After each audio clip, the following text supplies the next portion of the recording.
When this poor man gets beaten to within an inch of his life by an infamous gang leader, resulting in him spending months in prison, he decides that he's not going to stand for that. Years later, him and his friend come up with a plan to enact revenge on this gang leader. They stake out his house, destroy his car, and ultimately end up smashing his legs to pieces. This is r/NuclearRevenge. In the 70s, a gang beat up my dad and put him in the hospital.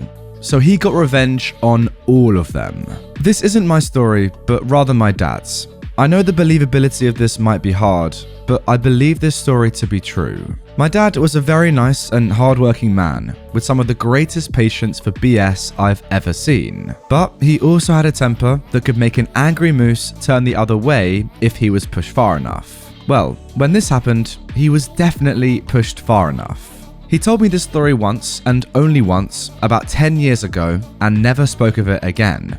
I wrote it down in a journal from memory back then so I wouldn't forget. I will try and retell it as best as I can from what I wrote in the journal a decade ago. This story happened in the late 70s. My dad was a young man striking out on his own for the first time. He lived alone in a really trashy part of town while attending college and working at a gas station as a steady job. But the area had lots of thugs and lots of violence.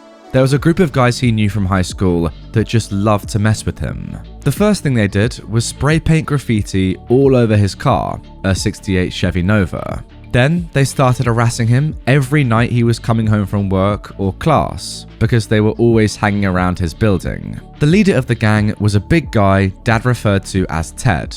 I don't know if this was his real name or not. Ted was a relentless bully to several other kids in school.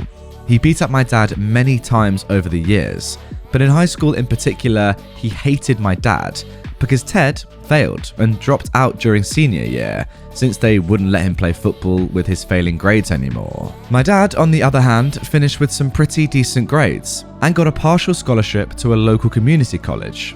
So to say Ted resented my dad was putting it mildly. One day, when my dad was going into his apartment, Ted and his gang ambushed him and beat him terribly in a back alley. My dad laid bloody and unconscious in that alley all night. He was found in the morning by an old lady walking her dog, and she called for help. He was in the hospital for months with several broken bones and head trauma as a result, and this caused him to lose out on a lot of his college classes, and he had to retake them. Of course, he told police it was Ted and his cronies that beat him up, but the police weren't very good at their jobs, and they claimed that they had no evidence that Ted did it because he and his friends all supposedly had alibis, and there were no other witnesses. Well, that didn't sit well with my dad. He spent some time in physical recovery after getting out of hospital, and then moved to a new apartment with a friend as a roommate. And together, they plotted his revenge on Ted. My dad told me that back then, if police failed you, then you took payback into your own hands. Now, a thing of note is that my grandfather on my dad's side worked at the city dump, and he was always bringing things home to collect, donate, fix, resell, etc.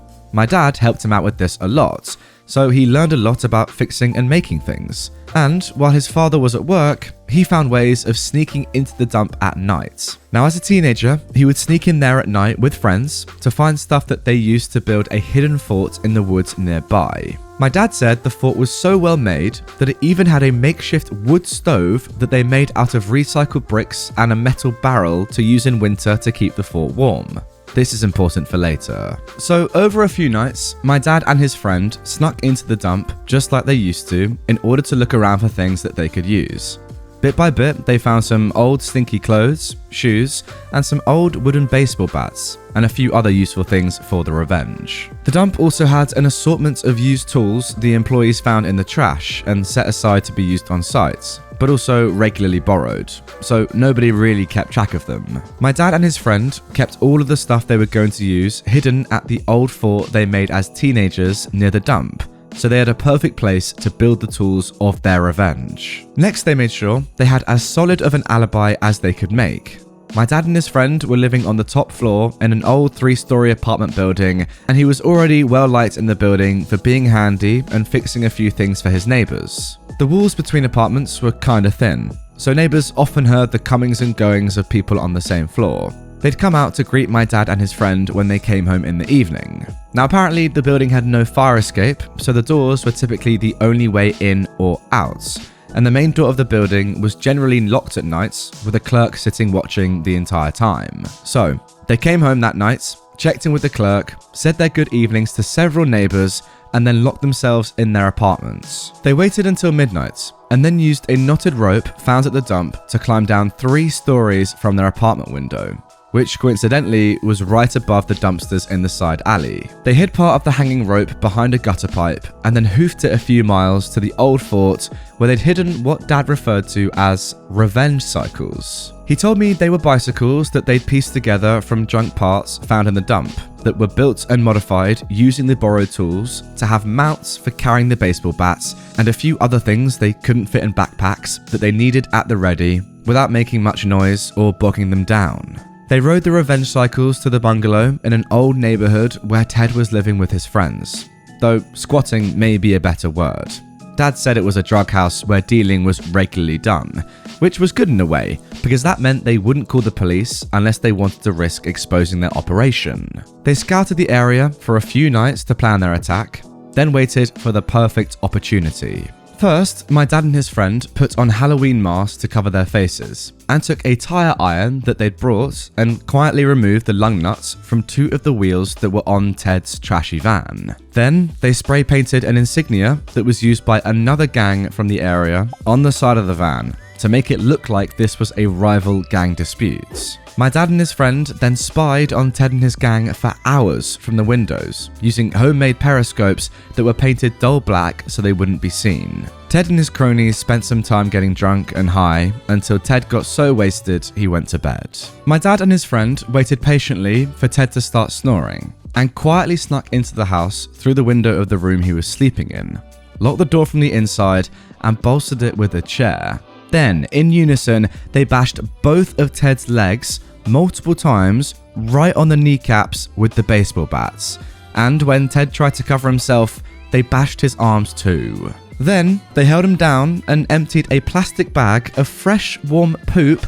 that they'd both contributed to making all over his face before getting the heck out of there fast because he was screaming. Ted's cronies couldn't get into the room before my dad and his friend were out of there. They ducked into another yard and rode off on the revenge cycles from a different street before anyone saw them. But they heard from other people in the area that Ted's cronies tried to load him into his van to take him to the hospital. But as they got going, the wheels on one side of the van came off and they had to call an ambulance. Both of Ted's kneecaps were so badly broken that doctors said he'd never fully recover and would have to walk with a cane for years. As for Ted's cronies, a few of them got arrested. Police came to the hospital to take a statement from Ted and noticed a couple of them didn't look so good. They asked him a few questions and then searched them. They ended up in the slammer for drug possession, which prompted police to search the bungalow they were living in. But some of the other guys were smart enough to move all of the drugs to another location when they thought a rival gang was after them. So the cops didn't find much. Ted's remaining cronies later got cornered by my dad and his friend the next night, when they followed them in their disguises on the revenge cycles to a back alley where they'd been known to regularly hang out and sell drugs. And this time, they brought a gun to hold them hostage with. My dad's friend held the gun, while my dad disarmed them all of some knives they were carrying, and then beat them up with a bat.